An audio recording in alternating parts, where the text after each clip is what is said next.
Here's our mini pancake. Look at that. I dust this one with the confectioner's sugar. Since we don't have Nutella, guys, I will just use a chocolate. Yes, just use whatever chocolate syrup you have and dust with confectioner's sugar.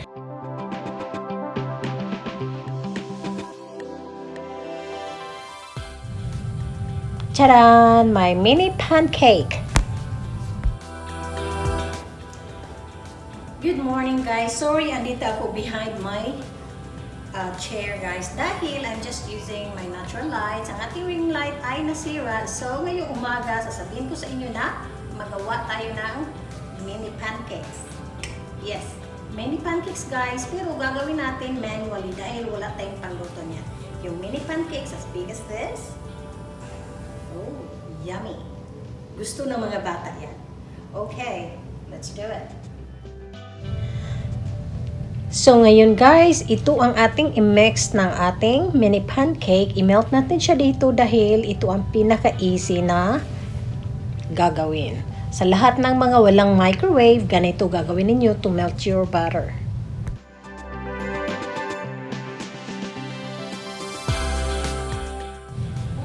Ito naman ang ating ingredients sa ating pancake. 5 ingredients lang ito siya, guys. Ginamit ko is self-rising flour, sugar, yan ang melted butter natin. Ginamit ko na si salted butter, guys, para hindi ko na kailangan na mag-add pa ng salt. And then, ginamit ko na gatas is 1%. Kung gusto niyo yung skim milk or non-fat milk or yung evaporated milk, go ahead, guys. Maski anong milk, basta lagyan natin siya ng milk. At ito ang pinakalas na ingredients is itlog. Ayan siya, 5 ingredients siya sa ating 5-minute pancake.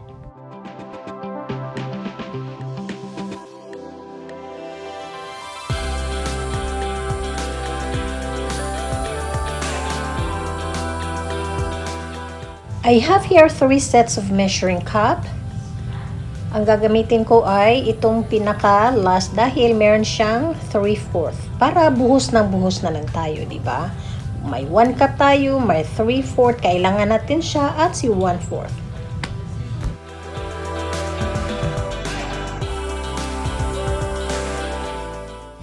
Para madali ang ating pag-mix ng ating mixture, gagamitin natin ay food processor. Ito siya, lagyan natin ng itlog. And then, we will add 1/4 cup of melted butter. Ayan, ang aking melted butter, guys. Ginawa ko siya, binoil ko siya. So, it's up to you kung gagamitin ninyo ang inyong microwave. Then, we will add 3 tablespoons of sugar.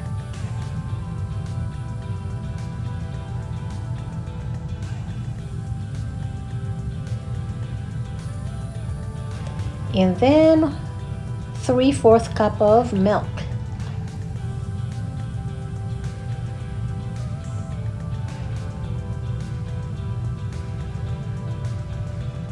And then followed by 1 cup of ating flour. So ayan lang siya, i-mix natin for a minute.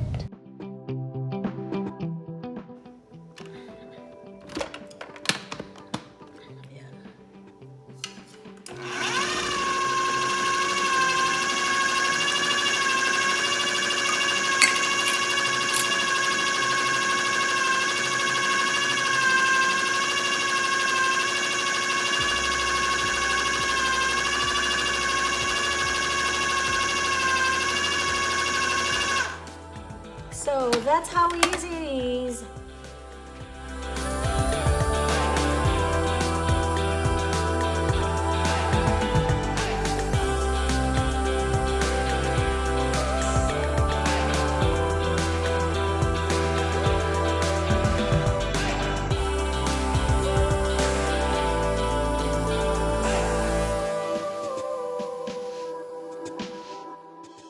So what I did is tie it with the rubber band and cut in the end of the tip sa ating decorating bag. So, dito na natin siya iluto, maski non-stick siya na pan, pero lalagyan pa rin natin ng oil.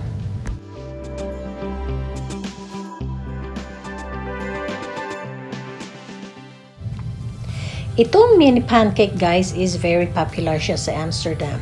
Ito ang kanilang street food. Meron silang special na Poffertjes maker. Since wala tayo niyan, gagawin lang natin is itong pan, di ba? Bibili ka ng non-stick pan or meron ka ng non-stick pan dyan, gagawa ka ng mixture ng pancake, ayan lang siya, Poffertjes na.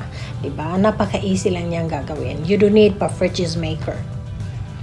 Para ma-adjust natin ang ating size niya, kailangan natin ang sugar decorating bag. Or kung wala kayong sugar decorating bag, maski ziplock na lang gagawin niyo. Basta, i-cut ninyo lang na maliit ang pinaka-tip niya. Otherwise, bubuhos yan dyan.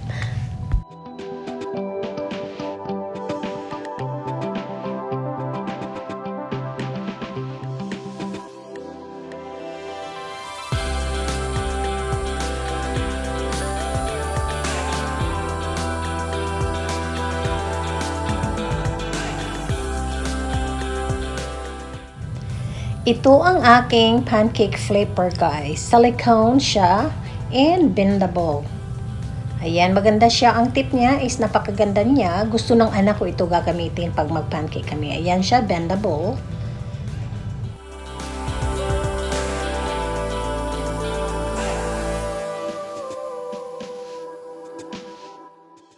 Itong flipper ko guys, napakaganda kaya niyang gamitin. Tingnan niyo oh.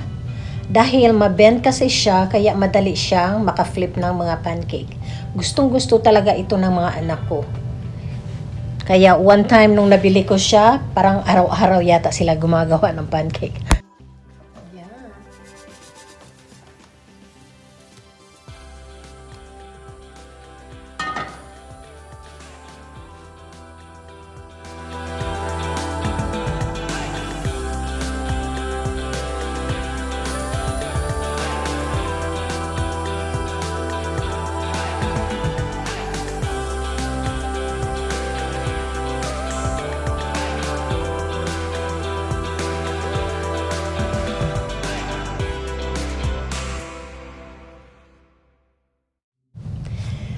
Wow, napakadaming nagawa natin sa isang cup na ating flour. Tingnan niyo ang ating Poffertjes.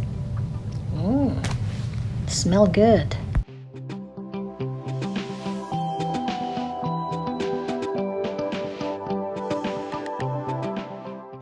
Ito na ang pinakahihintay sa ating breakfast. Ang mga bata guys, naghintay na sila dyan dahil si mama ay nagawa ng Poffertjes or mini pancake.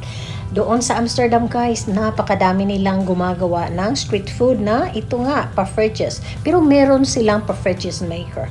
But maski wala tayong maker dyan, kayang-kaya natin gagawin ito sa ating pan at ang ating decorating bag. Yun lang.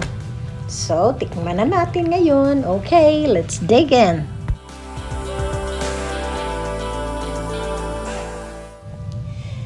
Dahil ito ay mini pancake guys, pwede kayong gagamit ng pancake syrup. So, yan, lagyan lang ninyo ng butter. Pero sa akin ngayong umaga, gagawin ko ay sprinkle ko ang aking confectioner sugar. And then, top it with chocolate syrup. Oh my gosh. Para akong nasa Amsterdam guys. Ayan eh, si ating Poffertjes. What do you think, guys?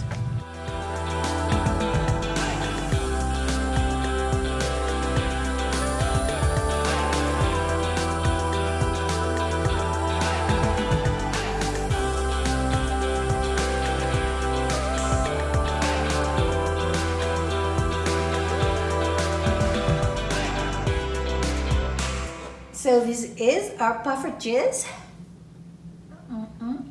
Oh.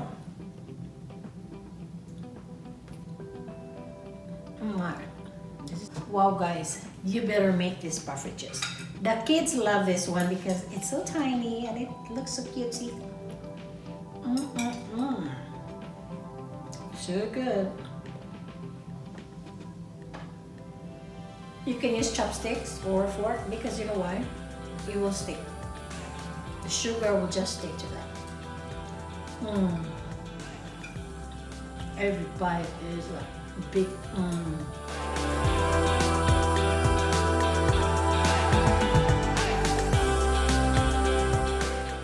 So, ito na ang ating mini pancake. I dust it with confectioner sugar. If you prefer to eat with, guys, yung pancake syrup, go ahead. Lagyan mo ng butter. Yung akin, since naluto ko siya na may butter, hindi ko na nilagyan ng butter dahil magdoble na siya. And then, top it with Nutella if you have Nutella, or top it with chocolate syrup. So, ayan siya ang ating Poffertjes or mini pancake.